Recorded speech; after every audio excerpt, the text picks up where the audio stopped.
ജീവമൊഴി കാൽവരിനാഥന്റെ സ്നേഹമൊഴി തിരുനിറത്താൽ ജീവനേകും യേശുനാഥന്റെ ജീവമൊഴി ജീവധാര ജീവധാര ജീവധാര.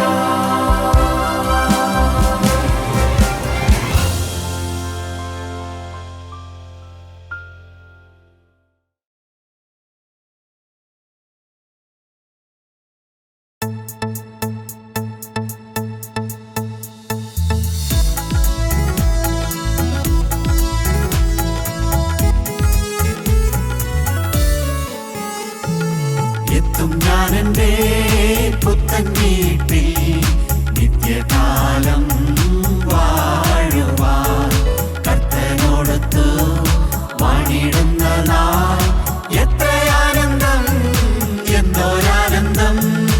എത്തും ഞാനെന്റെ പുത്തൻ വീട്ടിൽ നിത്യകാലം വാഴുവാൻ കർത്തനോടൊത്തു വാണിടുന്ന നാൾ എത്രയാനന്ദം എന്നൊരാനന്ദം.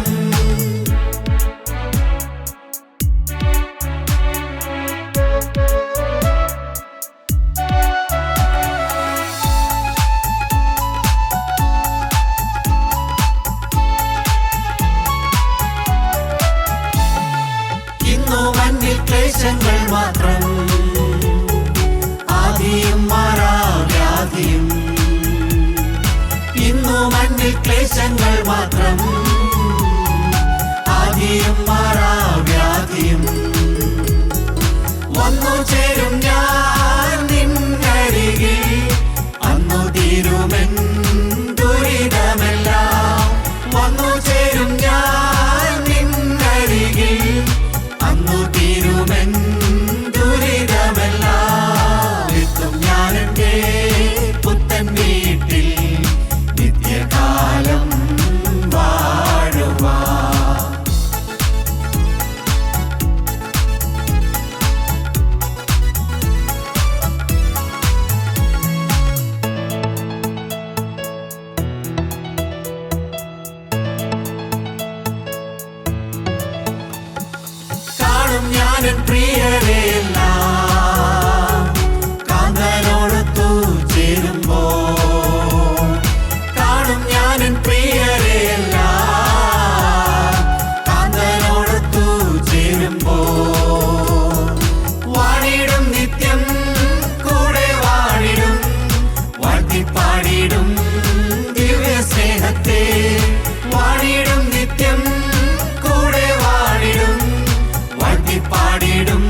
ദൈവ തിരുനാമത്തിന് മഹത്വമുണ്ടാകട്ടെ.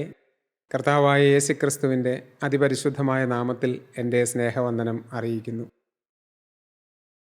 ജീവിതത്തിൽ അപൂർവമായി മാത്രം ചിലരുടെ ജീവിതത്തിൽ ലഭിക്കുന്ന ഒരു മഹാഭാഗ്യമാണ് യേശുക്രിസ്തുവിൻ്റെ സാക്ഷികളാവുക എന്നുള്ളത്. ഈ ലോകത്ത് ജീവിച്ചിരിക്കുമ്പോൾ കർത്താവായ യേശുക്രിസ്തുവിനെ അറിയുവാനും യേശുക്രിസ്തുവിനെ അനുഭവിക്കുവാനും കർത്താവിൻ്റെ മകനായി മകളായി ഈ ഭൂമിയിൽ ജീവിക്കുവാനും ഒരു മനുഷ്യന് ലഭിക്കുന്ന ഒരവസ്ഥ അത് മഹാഭാഗ്യമാണ്. ഇന്ന് ലോകത്തിൽ ദൈവവിശ്വാസമില്ലാതെ അവിശ്വാസത്തിലോ അതല്ലെങ്കിൽ അന്ധവിശ്വാസത്തിലോ ജീവിതം മുന്നോട്ട് നയിക്കുന്ന ധാരാളം ആളുകളുണ്ട്. നല്ല ഒരു ക്രിസ്തീയ ഭവനത്തിലോ അല്ലെങ്കിൽ യേശുക്രിസ്തുവിനെ അറിയുന്ന ഒരു കുടുംബത്തിലോ ജനിച്ചിട്ട് ദൈവവിശ്വാസമില്ലാത്തവരായി പോകുന്ന ആളുകളും ധാരാളമായിട്ടുണ്ട്. ഇന്ന് നാം ലോകത്തിലേക്ക് നോക്കുമ്പോൾ ദൈവവിശ്വാസമില്ലാത്തവരുടെ എണ്ണം വളരെയധികം കൂടിക്കൂടി വരുന്നതായി നമുക്ക് കാണാം.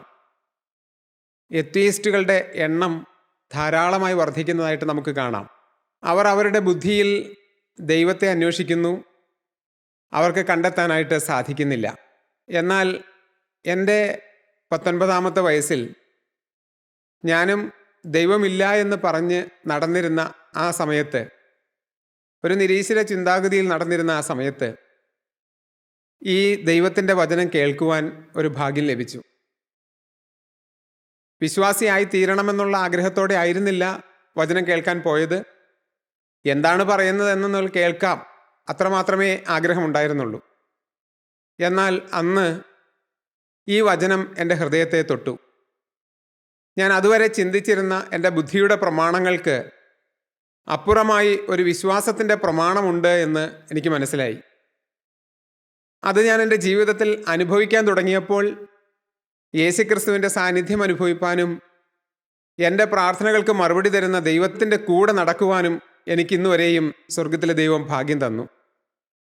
ഇന്ന് ജീവിതത്തിൽ ഏത് പ്രതിസന്ധികൾ വരുന്ന സമയത്തും ഹൃദയം പതറാതെ, ജീവിതത്തിൽ യാതൊരു തരത്തിലുള്ള നിരാശയിലേക്കും കടന്നു പോകാതെ എൻ്റെ യേശുവിൻ്റെ കരങ്ങളിലേക്ക് ജീവിതം വീണ്ടും സമർപ്പിച്ചുകൊണ്ട് എൻ്റെ കാര്യങ്ങളെല്ലാം, എൻ്റെ പ്രയാസങ്ങളും ബുദ്ധിമുട്ടുകളും എല്ലാം, എൻ്റെ സന്തോഷങ്ങളും സങ്കടങ്ങളും എല്ലാം യേശുവിനോട് ചേർന്ന് പറയുവാൻ, യേശുവിൻ്റെ കൂടെ നടക്കുവാൻ ഇന്നുവരെ കർത്താവ് എനിക്ക് ഭാഗ്യം തന്നു. ഇത് അനുഭവത്തിലൂടെ നമുക്ക് കിട്ടുന്ന ഒരു ജീവിതമാണ്. ക്രിസ്തീയ ജീവിതം പറഞ്ഞു തന്നാൽ മനസ്സിലാകുന്നതല്ല, അത് അനുഭവിക്കേണ്ട ഒരു ജീവിതമാണ്. അത് അനുഭവിച്ചിട്ടുള്ളവർക്കേ മനസ്സിലാകൂ ഇതൊരു യാഥാർത്ഥ്യമാണ് എന്നുള്ളത്. അങ്ങനെ ഒരു ഭാഗ്യം കിട്ടിയ വ്യക്തിയാണ്. ആ ഭാഗ്യത്തിൻ്റെ ഒരു ഭാഗമായിട്ടാണ് ഞാൻ നിങ്ങളുടെ മുമ്പാകെ ഇന്ന് കർത്താവിൻ്റെ വചനവുമായി നിൽക്കുന്നത്. ദൈവവചനത്തിൽ നിന്ന് ഒരു വാക്യം വായിക്കുവാൻ ഞാൻ ആഗ്രഹിക്കുകയാണ്. കൊരിന്ത്യർക്ക് എഴുതിയ 1-ാമത്തെ ലേഖനം 8-ാം അധ്യായം അതിൻ്റെ 3-ാം വാക്യം ഒന്ന് വായിച്ച് കേൾക്കാം. ഒരുത്തൻ ദൈവത്തെ സ്നേഹിക്കുന്നുവെങ്കിലോ അവനെ ദൈവം അറിഞ്ഞിരിക്കുന്നു. ഒരുത്തൻ ദൈവത്തെ സ്നേഹിക്കുന്നുവെങ്കിലോ അവനെ ദൈവം അറിഞ്ഞിരിക്കുന്നു. ഒരു മനുഷ്യനെ ദൈവം അറിയുന്നത് എപ്പോൾ, എങ്ങനെ? ഒരു മനുഷ്യൻ ദൈവത്തെ സ്നേഹിക്കുമ്പോൾ അവനെ ദൈവം അറിയുന്നു. മനസ്സിലാക്കാൻ അല്പം ബുദ്ധിമുട്ടുള്ള ഒരു വാക്യമാണ്. ഞാൻ ദൈവത്തെ സ്നേഹിക്കുമ്പോൾ ദൈവം എന്നെ അറിയുന്നു. ഇതിനോട് ഏതാണ്ട് സമാനമായ മറ്റൊരു വാക്യമുണ്ട്. യോഹന്നാൻ്റെ 1-ാമത്തെ ലേഖനം 4-ാം അധ്യായത്തിൻ്റെ 7ഉം 8ഉം വാക്യങ്ങൾ. പ്രിയമുള്ളവരെ, നാം അന്യോന്യം സ്നേഹിക്ക. സ്നേഹം ദൈവത്തിൽ നിന്ന് വരുന്നു. സ്നേഹിക്കുന്നവനെല്ലാം ദൈവത്തിൽ നിന്ന് ജനിച്ചിരിക്കുന്നു. സ്നേഹിക്കുന്നവനെല്ലാം ദൈവത്തിൽ നിന്ന് ജനിച്ചിരിക്കുന്നു. ദൈവത്തെ അറിയുകയും ചെയ്യുന്നു. ദൈവത്തെ അറിയുകയും ചെയ്യുന്നു. സ്നേഹിക്കുന്നവൻ ദൈവത്തെ അറിയുന്നു. ഞാൻ ദൈവത്തെ സ്നേഹിച്ചാൽ ദൈവം എന്നെ അറിയുന്നു. ഞാൻ മറ്റുള്ളവരെ സ്നേഹിച്ചാൽ ദൈവം എന്നെ അറിയുന്നു. എന്നെ ദൈവം അറിയുന്നതിനുള്ളതായ ഒരു മാർഗം ഞാൻ ദൈവത്തെ സ്നേഹിക്കുക, ഞാൻ മറ്റുള്ളവരെ സ്നേഹിക്കുക എന്നുള്ളതാണ്. ഈ സ്നേഹം നമ്മുടെ ഹൃദയത്തിലേക്ക് കടന്നു വന്നു കഴിയുമ്പോൾ, ഒരു വ്യക്തിയോട് നമുക്കൊരു സ്നേഹം ഉണ്ടാകുമ്പോൾ, ആ വ്യക്തി പറയുന്നത് അല്ലെങ്കിൽ ആ വ്യക്തിയുടെ ഇഷ്ടം എന്താണോ അത് നമ്മുടെ ജീവിതത്തിൽ പകർത്തുവാൻ, നമ്മളത് ജീവിതത്തിൽ കൊണ്ടുവരുവാനായിട്ട് ശ്രമിക്കും. അപ്പോൾ ദൈവത്തെ സ്നേഹിക്കുക എന്ന് പറഞ്ഞാൽ ദൈവത്തിൻ്റെ ഇഷ്ടമായിരിക്കുന്ന ഈ വചനം നാം അനുസരിക്കുക എന്നുള്ളതാണ്. ഈ വചനം അനുസരിച്ച് നാം ജീവിക്കുമ്പോൾ ദൈവം നമ്മെ അറിയുന്നു, നമുക്ക് ദൈവം ഒരുക്കുന്ന രാജ്യത്തിലേക്കുള്ള പ്രവേശനം ലഭിക്കുന്നു.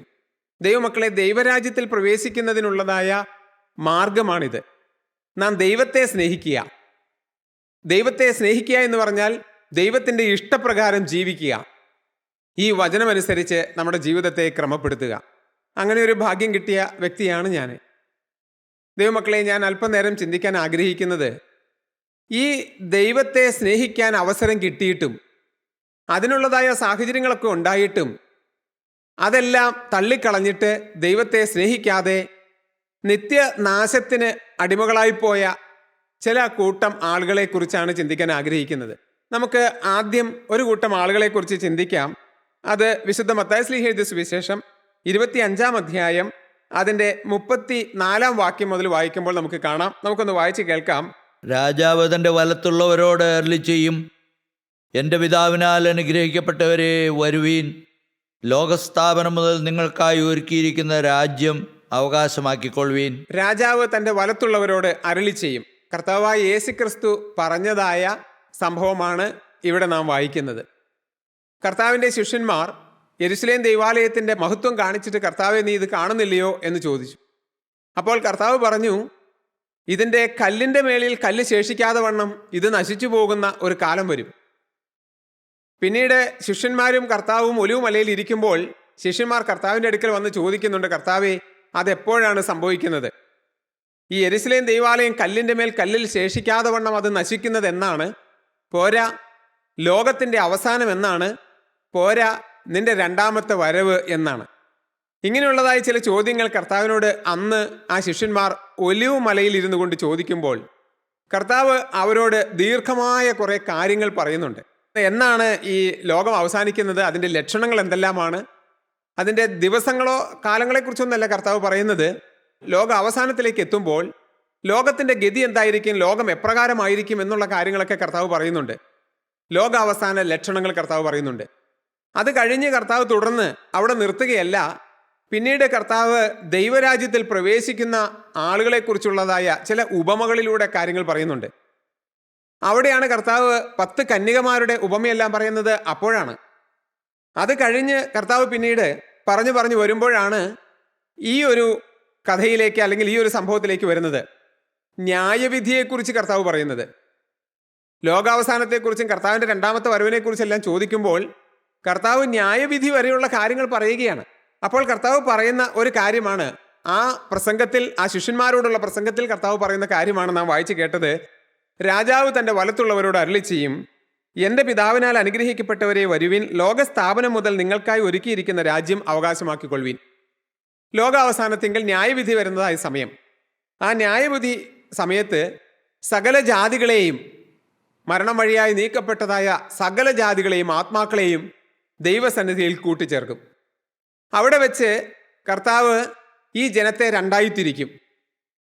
ഇടയൻ ചെമ്മരിയാടുകളെയും കോലാടുകളെയും തമ്മിൽ വേർതിരിക്കുന്നത് പോലെ ഈ വന്നിരിക്കുന്ന സകല ജാതിയിലും പെട്ടതായ ആത്മാക്കളെ കർത്താവ് രണ്ടായി വേർതിരിക്കും. ദൈവത്തിന് സ്തോത്രം. ഒരു കൂട്ടരെ കർത്താവ് തൻ്റെ വലത്തെ സൈഡിലേക്ക് മാറ്റും, ഒരു കൂട്ടരെ കർത്താവ് തൻ്റെ ഇടത്തെ വശത്തോട്ട് മാറ്റും. നമുക്ക് ഈ കഥ മുഴുവൻ വായിക്കുമ്പോൾ, ഈ സംഭവം മുഴുവൻ വായിക്കുമ്പോൾ മനസ്സിലാകും, ഈ വലത്ത് നിൽക്കുന്നവരുടെ എണ്ണം ഒരു പക്ഷേ ഇടത്ത് നിൽക്കുന്നവരുടെ അത്രയും ഉണ്ടാവില്ല, വളരെ കുറവായിരിക്കും. എങ്കിലും കർത്താവ് ആ വലത്തുള്ളവരോട്, വലത്തെ വശത്ത് നിൽക്കുന്നവരോട് കർത്താവ് അരുളി ചെയ്യുന്നതായ, പിതാവായ ദൈവം അരുളി ചെയ്യുന്നതായ വചനമാണ് നാം വായിച്ചത്. രാജാവ് തൻ്റെ വലത്തുള്ളവരോട് അരുളി ചെയ്യും, എൻ്റെ പിതാവിനാൽ അനുഗ്രഹിക്കപ്പെട്ടവരെ വരുവിൻ, ലോകസ്ഥാപനം മുതൽ നിങ്ങൾക്കായി ഒരുക്കിയിരിക്കുന്ന ദൈവരാജ്യം അവകാശമാക്കിക്കൊള്ളുവിൻ. രാജ്യം അവകാശമാക്കിക്കൊള്ളുവിൻ. അവരോട് കർത്താവ് പറയുകയാണ്, നിങ്ങൾ അനുഗ്രഹിക്കപ്പെട്ടവരാണ്. നിങ്ങൾ എന്ത് ചെയ്യണം? നിങ്ങൾ വരിക. എന്നിട്ട് കർത്താവ് അല്ലെങ്കിൽ പിതാവായ ദൈവം അവരെ കാണിച്ചു കൊടുക്കുകയാണ്, ഇതാ ലോകസ്ഥാപനത്തിൻ്റെ തുടക്കം മുതൽ തന്നെ നിങ്ങൾക്ക് വേണ്ടി ഞാൻ ഒരുക്കിയിരിക്കുന്നതായ ആ രാജ്യത്തിലേക്ക് നിങ്ങൾ പ്രവേശിച്ചു കൊള്ളുക. ആ വലത്തുള്ള ആളുകൾ, അവർ തങ്ങൾക്ക് വേണ്ടി ഒരുക്കിയിരിക്കുന്ന ആ രാജ്യത്തിലേക്കൊന്ന് നോക്കി, തങ്ങൾക്ക് വേണ്ടി ഒരുക്കിയിരിക്കുന്നതായ മനോഹര സൗധങ്ങളിലേക്ക് അവരൊന്ന് കണ്ണോടിച്ചു. അവർക്ക് വിശ്വസിക്കാൻ സാധിക്കുന്നില്ല. കാരണം വചനം പറയുന്നു, ദൈവം തന്നെ സ്നേഹിക്കുന്നവർക്ക് ഒരുക്കിയിട്ടുള്ളത് കണ്ണ് കണ്ടിട്ടില്ല, ചെവി കേട്ടിട്ടില്ല, യാതൊരുത്തൻ്റെയും ഹൃദയത്തിൽ തോന്നിയിട്ട് പോലുമില്ല. ഈ ലോകത്തുള്ളതായ മനുഷ്യൻ്റെ ഹൃദയത്തിൽ വരുന്നതായ ആ ആലോചന പ്രകാരം അവൻ ചില പടങ്ങളെല്ലാം വരയ്ക്കുമ്പോൾ, ചില ചിത്രങ്ങളെല്ലാം വരയ്ക്കുമ്പോൾ മനുഷ്യൻ്റെ ഉള്ളിൽ നിന്നാണോ ഇത്രയും മനോഹരമായ ചിത്രങ്ങൾ ഉണ്ടായതെന്ന് നമുക്ക് തോന്നിപ്പോകും. ചില സീനറികളെല്ലാം വരയ്ക്കുന്നത് കാണുമ്പോൾ എത്ര സുന്ദരമായി മനുഷ്യൻ വരച്ചിരിക്കുന്നു എന്ന് നമുക്ക് തോന്നും. പക്ഷെ കർത്താവ് പറയാണ്, തന്നെ സ്നേഹിക്കുന്നവർക്ക്, ദൈവത്തെ സ്നേഹിക്കുന്നവർക്ക്, തൻ്റെ കൽപ്പന അനുസരിക്കുന്നവർക്ക്, തൻ്റെ വചനമനുസരിച്ച് ജീവിക്കുന്നവർക്ക് കർത്താവ് ഒരുക്കിയിരിക്കുന്നതായ ആ സൗഭാഗ്യ തീരമുണ്ടല്ലോ, അത് യാതൊരുത്തൻ്റെയും കണ്ണ് ഈ ഭൂമിയിൽ ഇതുവരെ കണ്ടിട്ടില്ല. അതിൻ്റെ ഭംഗിയെക്കുറിച്ച് യാതൊരുത്തൻ്റെ നാവുകൊണ്ടും വർണ്ണിച്ച് തീർക്കാൻ സാധ്യമല്ല. അതിൻ്റെ ഭംഗിയെക്കുറിച്ച് കേൾക്കാൻ ഈ ഭൂമിയിലുള്ള ഒരു മനുഷ്യൻ്റെ ചെവിക്കും ഇതുവരെയും സാധിച്ചിട്ടില്ല. അതിൻ്റെ ഭംഗി എന്താണെന്ന് ചിന്തിക്കാൻ പോലും ഒരു മനുഷ്യൻ്റെയും ഹൃദയത്തിൽ അങ്ങനെയുള്ള ചിന്തകൾ പോലും വരില്ല. അത്ര മനോഹരമാണ്. മനുഷ്യൻ്റെ ഭാവനയ്ക്കും ചിന്തകൾക്കും എല്ലാം അതീതമായ അതിമനോഹരമായിരിക്കുന്ന ഒരു രാജ്യമാണ് സ്വർഗരാജ്യം എന്ന് പറയുന്നത്. ദൈവം മനുഷ്യർക്ക് വേണ്ടി ഒരുക്കിയിരിക്കുന്നത്, തന്നെ സ്നേഹിക്കുന്നവർക്ക്, വചനം അനുസരിക്കുന്നവർക്ക് വേണ്ടി ഒരുക്കിയിരിക്കുന്നത്. ആ മനുഷ്യരത് കണ്ടു, വലത്തുള്ളവർ അത് കണ്ടു. അവർ അത് കണ്ടപ്പോൾ, അതിൻ്റെ ഭംഗി കണ്ടപ്പോൾ അവർക്കൊരു സംശയം. ഇത്ര മനോഹരമായിരിക്കുന്ന ഒരു രാജ്യം നേടുവാൻ തക്കവണ്ണം തങ്ങൾ എന്നാ ചെയ്തത്? ഈ ഭൂമിയിൽ ജീവിച്ചിരുന്നപ്പോൾ എന്താ ചെയ്തത്? അപ്പോൾ ഒരുപക്ഷെ അവർ ചോദിച്ചു കാണും, കർത്താവേ, ഇത് തരുവാൻ തക്കവണ്ണം ഞങ്ങൾ യോഗ്യരല്ല, ഞങ്ങൾക്കിത് എന്തുകൊണ്ടാണ് നൽകുന്നത് എന്നൊരു പക്ഷേ അവർ ചോദിച്ചു കാണും. അതുകൊണ്ട് കർത്താവ് അവരോട് പറയുന്ന ഒരു മറുപടിയാണ് താഴോട്ടുള്ള ഭാഗം. നാം വായിക്കുന്നത് ഇങ്ങനെയാണ്: എനിക്ക് വിശന്നു, നിങ്ങൾ എനിക്ക് ഭക്ഷിപ്പാൻ തന്നു. മക്കളെ, ഞാൻ ഈ ഭൂമിയിൽ വിശന്ന് വലഞ്ഞ് നടന്നതായ സമയത്ത് നിങ്ങളെ കണ്ടു, നിങ്ങൾ എൻ്റെ വിശപ്പ് മനസ്സിലാക്കി എനിക്ക് ആഹാരം തന്നു. എനിക്ക് നല്ല രീതിയിൽ ദാഹിച്ച് ഞാൻ വലഞ്ഞ് നടന്ന സമയത്ത് നിങ്ങൾ എൻ്റെ ദാഹം കണ്ട് എനിക്ക് കുടിക്കാൻ തന്നു. ദൈവത്തിൻ്റെ ആഹാരം, ദൈവത്തിൻ്റെ പാനീയം, ഇതൊക്കെ എന്ന് പറഞ്ഞാൽ കുടിക്കുക, ദാഹം തീർക്കുക എന്നൊക്കെ പറഞ്ഞാൽ വേദപുസ്തകത്തിൽ അതിനെല്ലാം അർത്ഥമുണ്ട്. അതെല്ലാം ആത്മാക്കളെ നേടുന്നതിനെക്കുറിച്ച്, സ്വർഗരാജ്യത്തിലെ ആത്മാക്കളെ നേടുന്നതിനെക്കുറിച്ചാണ് അതെല്ലാം വേദപുസ്തകത്തിൽ കർത്താവായ യേശുക്രിസ്തു പറഞ്ഞിരിക്കുന്നത്. കർത്താവിൻ്റെ ഹിതപ്രകാരം വചനമനുസരിച്ച് ജീവിച്ച മക്കൾ ആത്മാക്കളെ ദൈവരാജ്യത്തിലേക്ക് നേടുവാൻ വേണ്ടി, സ്വർഗരാജ്യത്തിൻ്റെ വിശപ്പടക്കുന്നതിന് വേണ്ടി, കർത്താവിന് വേണ്ടി അവർ അധ്വാനിച്ചു, ആത്മാക്കളെ നേടി. ഇതാണ് അവിടെ കർത്താവ് അവരോട് പറയുന്നത്. പിന്നെ കർത്താവ് പറയുന്നുണ്ട്, ഞാൻ അതിഥിയായിരുന്നു, എനിക്ക് മറ്റെങ്ങും പോകാൻ ഇടമില്ലാതെ ഞാൻ അതിഥിയായി നിൽക്കുന്ന സമയത്ത് നിങ്ങളുടെ വീട്ടിൽ എന്നെ കൈക്കൊണ്ടു. ഞാൻ നിങ്ങളുടെ വീട്ടിൽ അതിഥിയായി വന്നപ്പോൾ നിങ്ങൾ എന്നെ കൈക്കൊണ്ടു. തീർന്നില്ല, ഞാൻ ചില പീഡനങ്ങളേറ്റ് എൻ്റെ വസ്ത്രമെല്ലാം അഴിച്ചെടുത്ത് ഞാൻ നഗ്നനായിരുന്ന സമയത്ത് നിങ്ങൾ ഓടി വന്ന് നല്ല മനോഹരമായ വസ്ത്രം തന്ന് എന്നെ ഉടുപ്പിച്ചു. തീർന്നില്ല, എനിക്ക് ചില സമയങ്ങളിൽ ചില രോഗങ്ങളുണ്ടായി.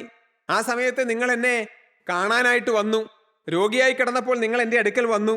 ഞാൻ സുവിശേഷ വേല സംബന്ധമായി, എൻ്റെ വേല സംബന്ധമായി ഞാൻ പലപ്പോഴും തടവിലായി, മനുഷ്യരുടെ തടവിലായി. മനുഷ്യർ ഈ ഭൂമിയിൽ ഒരുക്കിയതായ ചില ജയിലിലൊക്കെ ഞാനായി. ആ സമയങ്ങളിൽ നിങ്ങൾ എന്നെ തടവിൽ വന്ന് കണ്ടു. ഇങ്ങനെ അനേക കാര്യങ്ങളാണ് കർത്താവ് പറയുന്നത്. നിങ്ങൾ ഇതൊക്കെ ചെയ്തതുകൊണ്ട് നിങ്ങൾക്ക് വേണ്ടി ഞാൻ ഒരുക്കിയതാണ് ഈ ദൈവരാജ്യം. ദൈവത്തിന് സ്തോത്രം. ദൈവമക്കളെ, ഇത് കേട്ടപ്പോൾ ഈ വലത്തുള്ളവർക്ക് കൂടുതൽ സംശയമായി. ഇതെന്താ ഈ പറയുന്നത്? ഇങ്ങനെ ഒന്നും അവർ ചെയ്തിട്ടില്ല. ഞാൻ ജീവിച്ചിരിക്കുന്നത് ഈ 2025 ആണ്ടിലൊക്കെയാണ്. ഈ 21-ാം നൂറ്റാണ്ടിൽ ജീവിച്ചിരിക്കുന്ന ഞാൻ എങ്ങനെയാണ് 1-ാം നൂറ്റാണ്ടിൽ ജീവിച്ചിരുന്ന യേശുക്രിസ്തുവിന് ഇതൊക്കെ ചെയ്തു കൊടുത്തത്? അവരുടെ ഉള്ളിൽ സംശയമായി. അവർ ചോദിച്ചു, കർത്താവേ, ഞങ്ങൾ എപ്പോഴാണ് ഇതൊക്കെ ചെയ്തത്? ഞങ്ങളുടെ ജീവിതത്തിൽ ഇങ്ങനെയൊന്നും സംഭവിച്ചിട്ടില്ലല്ലോ. നീ ഞങ്ങളുടെ അടുക്കലൊന്നും ഇങ്ങനെ വന്നിട്ടില്ലല്ലോ. ആ 37-ാം വാക്യം, അതിൻ്റെ 25-ാം അധ്യായത്തിൻ്റെ 37-ാം വാക്യം നമുക്കൊന്ന് വായിച്ച് കേൾക്കാം. അതിന് നീതിമാന്മാർ അവനോട്, കർത്താവേ, ഞങ്ങൾ എപ്പോൾ നിന്നെ വിശന്ന് കണ്ടിട്ട് ഭക്ഷിപ്പാൻ തരികയോ ദാഹിച്ചു കണ്ടിട്ട് കുടിപ്പാൻ തരികയോ ചെയ്തു? ഞങ്ങൾ എപ്പോൾ നിന്നെ അതിഥിയായി കണ്ടിട്ട് ചേർത്തുകൊള്ളുകയോ നഗ്നനായി കണ്ടിട്ട് ഉടുപ്പിക്കുകയോ ചെയ്തു? നിന്നെ രോഗിയായിട്ടോ തടവിലോ എപ്പോൾ കണ്ടിട്ട് ഞങ്ങൾ നിന്റെ അടുക്കൽ വന്നു എന്ന് ഉത്തരം പറയും. കർത്താവെ, ഞങ്ങൾ ഇങ്ങനെ ഒന്നും ചെയ്തിട്ടില്ല. ഞങ്ങളുടെ ജീവിതത്തിൽ ഞങ്ങൾ നിനക്ക് വേണ്ടി ഇതൊക്കെ ചെയ്തതായി, കർത്താവായ യേശുക്രിസ്തുവിന് ഇതൊക്കെ ചെയ്തതായിട്ട് ഞങ്ങളുടെ ഓർമ്മയിലേ ഇല്ല. പിന്നെ എന്താ കർത്താവെ നീ പറയുന്നത്? കർത്താവായ യേശുക്രിസ്തു കള്ളം പറയുമോ? കർത്താവായ യേശുക്രിസ്തു നുണ പറയുമോ? ഒരിക്കലുമില്ല. അപ്പോൾ കർത്താവ് പറഞ്ഞ ഒരു മറുപടി ഉണ്ട്. എന്താണെന്നറിയാമോ മക്കളെ? ഞാൻ ഈ ഭൂമിയിൽ വന്നു, മനുഷ്യരുടെ പാപങ്ങൾക്ക് വേണ്ടി ഞാൻ മരിച്ചു, ഞാൻ ഉയർത്തെഴുന്നേറ്റു, ഞാൻ സ്വർഗാരോഹണം ചെയ്തു. പിന്നീട് എൻ്റെ ശിഷ്യന്മാർ ഈ ഭൂമിയിലുണ്ടായിരുന്നു. പരിശുദ്ധാത്മാവിനെ ഈ ഭൂമിയിലേക്ക് പിതാവായ ദൈവം അയച്ചു. പിന്നീട് ഈ ഭൂമിയിൽ എൻ്റെ വേല നിവർത്തിച്ച് പരിശുദ്ധാത്മാവ് നിങ്ങളെ ഓരോരുത്തരെയും ഉപയോഗിച്ചു. എൻ്റെ സുവിശേഷ വേല ഈ ഭൂമിയിൽ നിവർത്തിക്കാൻ അനേക ദൈവമക്കൾ മുന്നോട്ട് കടന്നു വന്നു. എന്നെ സ്നേഹിച്ച, എൻ്റെ വചനം അനുസരിച്ച അനേകർ ദൈവവചനത്തിനു വേണ്ടി മുമ്പിലേക്ക് കടന്നു വന്നു. ഈ സുവിശേഷം എൻ്റെ ശിഷ്യന്മാരായി നിന്നുകൊണ്ട് ലോകം മുഴുവൻ പരക്കുന്നതിനു വേണ്ടി അവർ അധ്വാനിച്ചു. ആ കൂട്ടത്തിൽപ്പെട്ട ആ ചെറിയ ദാസന്മാരോട് നിങ്ങൾ നിങ്ങളുടെ ജീവിതകാലത്ത് ഇതുപോലെ ചെയ്തു. ആ ചെയ്തത് എനിക്ക് ചെയ്തതിന് തുല്യമാണ്. അതാണ് രാജാവ് പറഞ്ഞത്. അതിൻ്റെ 40-ാം വാക്യം രാജാവ് അവരോട്, എൻ്റെ ഈ ഏറ്റവും ചെറിയ സഹോദരന്മാരിൽ ഒരുത്തന് നിങ്ങൾ ചെയ്തിടത്തോളമെല്ലാം എനിക്ക് ചെയ്തു എന്ന് ഞാൻ സത്യമായിട്ട് നിങ്ങളോട് പറയുന്നു. മക്കളെ, നിങ്ങൾ എനിക്ക് നേരിട്ടല്ല ചെയ്തത്. എൻ്റെ സുവിശേഷവുമായി എൻ്റെ വചനവുമായി ഈ ഭൂമിയിൽ നിന്നതായ ദൈവമക്കൾക്ക് വേണ്ടി അവരനുഭവിച്ചതായ ദുരിതങ്ങളുടെ മധ്യത്തിൽ നിങ്ങൾ അവരെ സഹായിച്ചു. നിങ്ങൾ സുവിശേഷത്തിന് വേണ്ടി അധ്വാനിച്ചു. നിങ്ങൾ സുവിശേഷം പടരേണ്ടതിനു വേണ്ടി അധ്വാനിച്ചു. നിങ്ങൾ സുവിശേഷത്തെ സ്നേഹിച്ചു. നിങ്ങൾ യേശുവിനെ സ്നേഹിച്ചു. നിങ്ങൾ വചനത്തെ സ്നേഹിച്ചു. നിങ്ങൾ അത് അനുസരിച്ച് ജീവിക്കാൻ തീരുമാനിച്ചു. അങ്ങനെ വചനത്തിന്റെ പേരിൽ കഷ്ടപ്പെടുന്നവരെ നിങ്ങൾ ചേർത്തുകൊണ്ടു. അതാണ് നിങ്ങൾ ചെയ്തതായ സുവിശേഷ വേല. ഇത് നല്ല മനോഹരമായ കഥയാണ്. ഇത് മനോഹരമായ ഒരു അനുഭവമാണ്.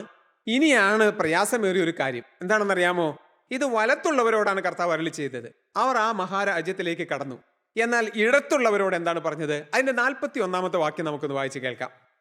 പിന്നെ അവൻ ഇടത്തുള്ളവരോട്, ശപിക്കപ്പെട്ടവരെ, എന്നെ വിട്ട് പിശാചിനും അവൻ്റെ ദൂതന്മാർക്കും ഒരുക്കിയിരിക്കുന്ന നിത്യ അഗ്നിയിലേക്ക് പോകുവീൻ.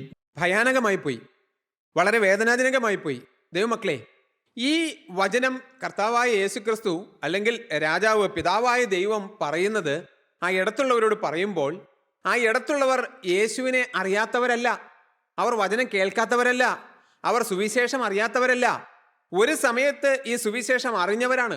അവരുടെ ജീവിതത്തിൽ ഒരു പ്രായത്തിൽ ഏതെങ്കിലും ഒരു സമയത്ത് അവർ സുവിശേഷം കേട്ടവരോ ഈ വചനം കേട്ടവരോ ആണ്. അവർ തള്ളിക്കളഞ്ഞവരാണ്. അവർ ദൈവത്തെ സ്നേഹിക്കാതെ, വചനം അനുസരിക്കാതെ അവർ ഈ വചനത്തെ തള്ളിക്കളഞ്ഞവരാണ്. ഒരു പക്ഷേ അവരുടെ ബുദ്ധിയിൽ ചിന്തിച്ച്, ലോകത്ത് നടക്കുന്ന ഇന്നത്തെ കാര്യങ്ങളെക്കുറിച്ച് ചിന്തിച്ച് ഒരു ദൈവമുണ്ടെന്ന് പോലും വിശ്വസിക്കാൻ കഴിയാതെ ദൈവവചനത്തെ തള്ളിക്കളഞ്ഞവരാണ്. കാരണം അവരുടെ സംസാരവും അവരോട് കർത്താവ് സംസാരിക്കുന്ന പിന്നീടുള്ള സംസാരവും കേൾക്കുമ്പോൾ അവർ വചനം കേൾക്കാത്തവരല്ല എന്ന് നമുക്ക് വ്യക്തമായിട്ട് മനസ്സിലാവും. പിതാവിന്റെ ഇടത്തുള്ളവരോട്, ആ നിൽക്കുന്ന വലിയ കൂട്ടം ജനത്തോട് പിതാവായ ദൈവം പറഞ്ഞു, ശപിക്കപ്പെട്ടവരെ. വലത്തുള്ളവരോട് അരുളി ചെയ്ത് പിതാവിനാൽ അനുഗ്രഹിക്കപ്പെട്ടവരെ. ഇവിടെ പറയുന്നു സാത്താനാൽ, പിശാചിനാൽ ശപിക്കപ്പെട്ടവരെ എന്ന്. ആ ശപിക്കപ്പെട്ടവരെ എന്നാണ് അവർ വിളിക്കുന്നത്. അവർ വിളിച്ചിട്ട് എന്താ പറയുന്നത്? പിശാചിനും അവന്റെ ദൂതന്മാർക്കും വേണ്ടി ഞാൻ ഒരു നരകം ഉണ്ടാക്കിയിട്ടുണ്ട്, ഒരു നിത്യാഗ്നി ഉണ്ടാക്കിയിട്ടുണ്ട്. ഒരിക്കലും കെടാത്ത തീയുള്ളതായ ഗന്ധകവും തീപ്പൊയ്കയുമായ ഒരു സ്ഥലം ഞാൻ ഒരുക്കിയിട്ടുണ്ട്. അവിടെ ഞാൻ ഇടാൻ ഉദ്ദേശിച്ചത് സാത്താനെയും അവന്റെ ദൂതന്മാരെയുമാണ്.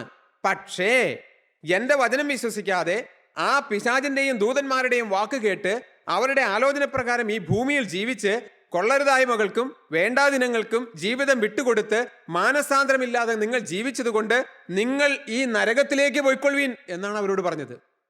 ആ നിത്യാഗ്നിയിലേക്ക് പോകുവീൻ എന്നാണ് പറഞ്ഞത്. ക്രിസ്ത്യാനികളെ കുറിച്ച് അല്ലെങ്കിൽ സുവിശേഷകരെ കുറിച്ചുള്ള ഒരു ആക്ഷേപമുണ്ട്, മനുഷ്യരെ ഭയപ്പെടുത്തുന്നു എന്ന്. നരകമുണ്ട്, സ്വർഗമുണ്ട് എന്ന് പറഞ്ഞുകൊണ്ട് മനുഷ്യരെ ഭയപ്പെടുത്തുന്നു.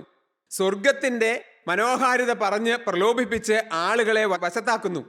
നരകത്തിന്റെ ഭയാനകത വിവരിച്ചുകൊണ്ട് ജനത്തെ ഭീതിയിലാഴ്ത്തുന്നു. ഇങ്ങനെ ഒരു പരാതി ഇന്നുണ്ട്. ദൈവമക്കളെ, ഈ വചനത്തിലുള്ളത് പറയാതിരിക്കാൻ സാധ്യമാണോ ദൈവമക്കളെ? അതുകൊണ്ടാണ് ഞങ്ങൾ ഇത് പറയുന്നത്. നമുക്ക് കേൾക്കാം ബാക്കി എന്താണെന്ന്. അപ്പോൾ ആ ഇടത്തുള്ളവരെ അവരെ കാണിച്ചു കൊടുത്ത നിത്യാഗ്നിയിലേക്ക് നോക്കി. കർത്താവായ യേശുക്രിസ്തു പറഞ്ഞു, അവിടെ കരച്ചിലും പല്ലുകടിയും ഉണ്ടാകും. അവർ നിത്യദണ്ഡനത്തിലേക്കാണ് പോകുന്നത്. ഒരു കാലത്തും പിന്നെ ആ ദണ്ഡനത്തിൽ നിന്ന് മോചനമില്ല. ആ കെടാത്ത തീ, ആ ചാകാത്ത പുഴുവുള്ളതായ ആ സ്ഥലത്ത് നിന്ന് ഒരിക്കലും അവർക്ക് മോചനമില്ല. ആ ഭയാനകമായ കാഴ്ച, ആ കത്തിക്കൊണ്ടിരിക്കുന്ന ആ നരകത്തിന്റെ ഭീതി അവരെ പിടിച്ചു. അവർ ഭയപരവശരായി. അവർ ചോദിച്ചു, കർത്താവേ, ഇത്ര ഘോരമായ നരകത്തിലേക്ക് തള്ളിക്കളയുവാൻ തക്കവണ്ണം ഞങ്ങൾ എന്ത് തെറ്റാ ചെയ്തത്? ഞങ്ങൾ എന്ത് പാപമാണ് ചെയ്തത്? അപ്പോൾ കർത്താവായ യേശുക്രിസ്തു അവരോട് പറഞ്ഞ മറുപടി എന്താണെന്ന് അറിയാമോ? മക്കളെ, എനിക്ക് വിശന്നു, നിങ്ങൾ എനിക്ക് ഭക്ഷിപ്പാൻ തന്നില്ല. എനിക്ക് ദാഹിച്ചു, നിങ്ങൾ എനിക്ക് കുടിപ്പാൻ തന്നില്ല. ഞാൻ നഗ്നനായിരുന്നു, നിങ്ങൾ എന്നെ ഉടുപ്പിച്ചില്ല. ഞാൻ രോഗിയായിരുന്നു, ഞാൻ തടവിലായിരുന്നു, നിങ്ങൾ എന്നെ സഹായിക്കാൻ വന്നില്ല. അപ്പോൾ അവർ നിർത്തുമെന്ന് നിങ്ങൾക്ക് തോന്നിയോ? അവർ വീണ്ടും കർത്താവിനോട് ചോദിക്കുന്ന ചോദ്യം എന്താണെന്നറിയാമോ? 44-ാമത്തെ വാക്യം. അതിന് അവർ, കർത്താവേ, ഞങ്ങൾ നിന്നെ വിശക്കുന്നവനോ ദാഹിക്കുന്നവനോ അതിഥിയോ നഗ്നനോ രോഗിയോ തടവിലോ ആയി എപ്പോൾ കണ്ടു നിനക്ക് ശുശ്രൂഷ ചെയ്യാതിരുന്നു? അവർ ചോദിക്കുക കർത്താവിനോട്, കർത്താവേ, നീ പറയുന്നത് അനീതിയാണ്, നീ പറയുന്നത് കള്ളമാണ്. കാരണം ഞങ്ങൾ ഈ നൂറ്റാണ്ടിൽ ജീവിച്ചിരുന്നവര് യേശുക്രിസ്തുവിനെ ഞങ്ങൾ എവിടെയെങ്കിലും വിശക്കുന്നവനായി കണ്ടെങ്കിൽ, യേശുക്രിസ്തുവിനെ എവിടെയെങ്കിലും വെച്ച് നഗ്നനായി ഞങ്ങൾ കണ്ടെങ്കിൽ, യേശുക്രിസ്തുവിനെ ദാഹിക്കുന്നവനായി ഞങ്ങൾ കണ്ടെങ്കിൽ, ഞങ്ങളുടെ സ്വത്തുക്കൾ മുഴുവൻ വിറ്റിട്ടാണെങ്കിലും കർത്താവേ, ഈ ലോകത്തിൽ ലഭിക്കാവുന്നതിൽ ഏറ്റവും മുന്തിയ പാനീയം, മുന്തിയ ആഹാരം, ഏറ്റവും വിലയേറിയ വസ്ത്രം മേടിച്ച് നിനക്ക് തരുമായിരുന്നു. ഞങ്ങൾക്കുള്ളതെല്ലാം വിറ്റിട്ടാണേലും നിന്നെ ഞങ്ങൾ അതുപോലെ കാക്കുമായിരുന്നു, നോക്കുമായിരുന്നു. ഇത് എപ്പോഴാണ് ഞങ്ങളങ്ങനെ കണ്ടത്? ഞങ്ങളുടെ ജീവിതത്തിൽ ഞങ്ങൾ അങ്ങനെ കണ്ടിട്ടില്ലല്ലോ. അവർ ചോദിക്കുകയാണ്, അവർ പറയുകയാണ്. അപ്പോൾ കർത്താവ് പറഞ്ഞ മറുപടി എന്താണെന്ന് അറിയാമോ? അതാണ് 45-ാമത്തെ വാക്യം. നമുക്കൊന്ന് വായിച്ച് കേൾക്കാം. ഈ ഏറ്റവും ചെറിയവരിൽ ഒരുത്തന് നിങ്ങൾ ചെയ്യാഞ്ഞിടത്തോളമെല്ലാം എനിക്കാകുന്നു ചെയ്യാഞ്ഞത്. ദൈവത്തിന് സ്തോത്രം. മക്കളെ, ഞാൻ നിങ്ങളുടെ വീട്ടിലേക്ക് വന്നില്ല, ഞാൻ നഗ്നനായി കിടന്നില്ല, ഞാൻ രോഗിയായി ആശുപത്രിയിലായിരുന്നില്ല, ഞാൻ ദാഹിക്കുന്നവനായി നിങ്ങളുടെ അടുത്തേക്ക് വന്നില്ല. പക്ഷേ എന്നെ സ്നേഹിച്ച എൻ്റെ പ്രിയപ്പെട്ടതായ ശിഷ്യന്മാർ, ഈ സുവിശേഷ വേലയുമായി നടന്ന ആ പാവപ്പെട്ട മക്കൾ ഈ സുവിശേഷത്തെ പ്രതി പല പീഡനങ്ങളും ദുരിതങ്ങളും അനുഭവിച്ചപ്പോൾ നിങ്ങളത് കണ്ടു, നിങ്ങളത് മനസ്സിലാക്കി. പക്ഷെ നിങ്ങൾ അവരെ സഹായിച്ചില്ല. നിങ്ങൾ ഈ സുവിശേഷകരെ സഹായിച്ചില്ല. നിങ്ങൾ ഈ സുവിശേഷത്തിന് വേണ്ടി ഒന്നും ചെയ്തില്ല. നിങ്ങൾ എൻ്റെ രാജ്യത്തിൻ്റെ വ്യാപ്തിക്ക് വേണ്ടി നിങ്ങൾ ഒന്നും ചെയ്തില്ല. ദൈവരാജ്യം മനുഷ്യരുടെ ഹൃദയങ്ങളിൽ സ്ഥാപിക്കുന്നതിന് വേണ്ടി നിങ്ങളാൽ ചെയ്യാവുന്ന ഒരു കാര്യവും നിങ്ങൾ ചെയ്തില്ല. നിങ്ങൾ പാപം ചെയ്തു എന്നല്ല അവിടെ പറഞ്ഞത്. അവർ എന്തെങ്കിലും കുറ്റങ്ങളിൽ ഇടപെട്ടു എന്നല്ല പറഞ്ഞത്. അവർ വലിയ കൊലപാതകങ്ങൾ ചെയ്തു എന്നല്ല പറഞ്ഞത്. അവർ ദൈവരാജ്യത്തിനു വേണ്ടി ഭൂമിയിൽ വെച്ച് ഒന്നും ചെയ്തില്ല. അവർ കേട്ടവരാണ്, അവർ യേശുവിനെ കുറിച്ച് അറിഞ്ഞവരാണ്, അവർ യേശുവിന്റെ ദൈവരാജ്യത്തെ കുറിച്ച് അറിഞ്ഞവരാണ്. അവർക്ക് യേശുവിനെ അറിയാമായിരുന്നു. അതുകൊണ്ടാണ് അവർ പറയുന്നത്, യേശുവിനെ ഞങ്ങൾ ഈ രീതിയിൽ എവിടെയെങ്കിലും വെച്ച് കണ്ടിരുന്നെങ്കിൽ ഞങ്ങൾ സഹായിക്കുമായിരുന്നു. അവർ പള്ളിയിൽ പോകുന്നവരായിരുന്നു, അവർ കൂട്ടായ്മയിൽ വരുന്നവരായിരുന്നു, അവർ വചനം കേൾക്കുന്നവരായിരുന്നു. പക്ഷെ അവർക്ക് സുവിശേഷ വേലയുമായി യാതൊരു ബന്ധം ഉണ്ടായിരുന്നില്ല. സുവിശേഷത്തിന്റെ വ്യാപ്തിക്ക് വേണ്ടി അവർക്കൊന്നും ചെയ്യാൻ ഉദ്ദേശം ഉണ്ടായിരുന്നില്ല. ദൈവമക്കളെ, അവർ ദൈവത്തെ സ്നേഹിച്ചില്ല. അവർ അവരെ തന്നെ സ്നേഹിച്ചു, തങ്ങളെ തന്നെ സ്നേഹിച്ച് ഈ ലോകത്തിൽ നടന്നു. അവർ വേറെ വേണ്ടതിനൊന്നും ചെയ്തതായിട്ട് പറയുന്നില്ല. പക്ഷേ അവരെക്കുറിച്ച് പറയുന്നത് അവർ നിത്യദണ്ഡനത്തിലേക്ക് പോയി എന്നാണ്. ഇത് വളരെ ഗൗരവമുള്ള ഒരു വിഷയമാണ്. കാരണം ഇത് സുവിശേഷം കേൾക്കാത്തവരോടല്ല, സുവിശേഷം അറിയാത്തവരോടല്ല, ദൈവരാജ്യത്തെക്കുറിച്ച് കേട്ടിട്ടുള്ള, ദൈവരാജ്യത്തെക്കുറിച്ച് മനസ്സിലാക്കിയിട്ടുള്ള, വചനം കേട്ടിട്ടുള്ള, വചനത്തിന്റെ പിന്നാലെ പലപ്പോഴും വന്നിട്ടുള്ള ആളുകളെ കുറിച്ചാണ് ഇത് പറയുന്നത്. ദൈവമക്കളെ, ഞാനിത് കേൾക്കുമ്പോൾ, ഞാനിത് പറയുമ്പോൾ എൻ്റെ ഉള്ളിൽ നല്ല ഭയമുണ്ട്. ഈ ഒരു അവസ്ഥ എനിക്കും വരാം. കാരണം ഇന്ന് ദൈവത്തിന്റെ കൃപയാൽ ഈ വചനത്തോട് ചേർന്ന് നിൽക്കുന്നു, സുവിശേഷത്തോട് ചേർന്ന് നിൽക്കുന്നു. സുവിശേഷം എൻ്റെ ജീവന്റെ ഒരു ഭാഗമാണ്, ജീവിതത്തിന്റെ ഒരു ഭാഗമാണ്. എന്നാൽ നാളെ ഞാനും മാറിപ്പോകാമല്ലോ, മാറിപ്പോകാനുള്ള ഒരു സാധ്യതയുണ്ടല്ലോ, എൻ്റെ മുമ്പിലും ഇടറി വീഴാനുള്ളതായ ഒരു സാധ്യതയുണ്ടല്ലോ എന്നുള്ള ഒരു ഭയം എൻ്റെ ജീവിതത്തിലുണ്ട്. കർത്താവ് തൻ്റെ അവസാന നാളുകളിൽ, ക്രൂശിലേക്ക് പോകുന്നതിന് മുമ്പുള്ളതായ നാളുകളിൽ ശിഷ്യന്മാർക്ക് കൊടുത്ത ദൂതാണ്. അവിടെ വളരെ ഗൗരവമായിട്ടാണ് കർത്താവ് ഇത് പറയുന്നത്.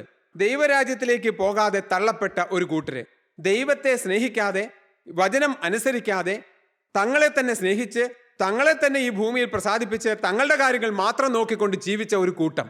ദൈവമക്കളെ, നമ്മൾ ഈ കൂട്ടത്തിൽ പെടുന്നവരാണോ? നമ്മളൊന്ന് ഭയപ്പെടണ്ടേ? ദൈവത്തെ സ്നേഹിക്കണ്ടേ? ദൈവരാജ്യത്തിന് വേണ്ടി ഒന്ന് അധ്വാനിക്കണ്ടേ? ഈ ഭൂമിയിൽ നമ്മൾ ഇത്ര കാലം ജീവിച്ചിട്ട് ദൈവരാജ്യത്തിന് വേണ്ടി, ഈ അനേകരെ ദൈവരാജ്യത്തിൽ എത്തിക്കുന്നതിന് വേണ്ടി, അനേകരെ ഈ വചനം കേൾപ്പിക്കുന്നതിന് വേണ്ടി, അനേകരെ വചനത്തിന്റെ അടുക്കിലേക്ക് അടുപ്പിക്കുന്നതിന് വേണ്ടി നമ്മൾ എന്ത് ചെയ്തു? നമ്മുടെ ജീവിതം അതിനുവേണ്ടി വിട്ടുകൊടുത്തുവോ?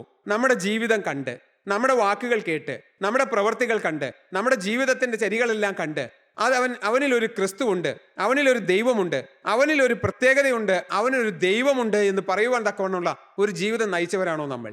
ദൈവമക്കളെ, പാപം മാത്രമല്ല നിത്യനരകത്തിലേക്ക് നമ്മളെ കൊണ്ടുപോകുന്നത്. നാം ദൈവത്തോട് ചേർന്ന് നിന്നില്ല എങ്കിൽ, ദൈവരാജ്യത്തോട് ചേർന്ന് നിന്നില്ല എങ്കിൽ, കർത്താവിനെ സ്നേഹിച്ചില്ല എങ്കിൽ ദൈവരാജ്യത്തിൽ നിന്ന് പുറന്തള്ളപ്പെടും. നമുക്ക് ആർക്കും ഈ ഒരു മഹാദുരന്തം വരാതിരിക്കാൻ ദൈവസന്നിധിയിൽ നമുക്ക് പ്രാർത്ഥിക്കാം. ഇന്ന് നമുക്കൊരു തീരുമാനമെടുക്കാം. നമുക്കിനി എത്ര ആയുസ്സുണ്ടെന്ന് നമുക്ക് അറിഞ്ഞുകൂടാ, എത്ര നാൾ നമ്മുടെ ജീവിതത്തിൽ മുമ്പോട്ട് ഇനി ഉണ്ടെന്ന് നമുക്ക് അറിഞ്ഞുകൂടാ, ഈ ലോകത്ത് എന്തെല്ലാമാണ് ഇനി സംഭവിക്കാൻ പോകുന്നത് നമുക്ക് അറിഞ്ഞുകൂടാ. ഏത് സമയം വേണമെങ്കിലും തീർന്നു പോകാവുന്ന ഒരു ആയുസ്സുമായിട്ടാണ് നമ്മളെല്ലാവരും ജീവിക്കുന്നത്. എന്നാൽ ഇനിയുള്ള കാലം, അത് ഒരു ദിവസമാണെങ്കിൽ, അല്ല ഒരാഴ്ചയാണെങ്കിൽ, അല്ല ഒരു വർഷമാണെങ്കിൽ, അല്ല ഇനി അധികം വർഷങ്ങളുണ്ടെങ്കിൽ, ഇനിയുള്ള കാലം കർത്താവായ യേശുക്രിസ്തുവിന്റെ സുവിശേഷത്തിന്റെ വേലയ്ക്ക് വേണ്ടി സുവിശേഷ വ്യാപ്തിക്ക് വേണ്ടി നിൽക്കുമെന്നുള്ളതായ ഒരു തീരുമാനം നമുക്ക് ഓരോരുത്തർക്കും എടുക്കാം. ദൈവമക്കളെ, നമുക്ക് തലകളെ വണക്കാം, പ്രാർത്ഥിക്കാം.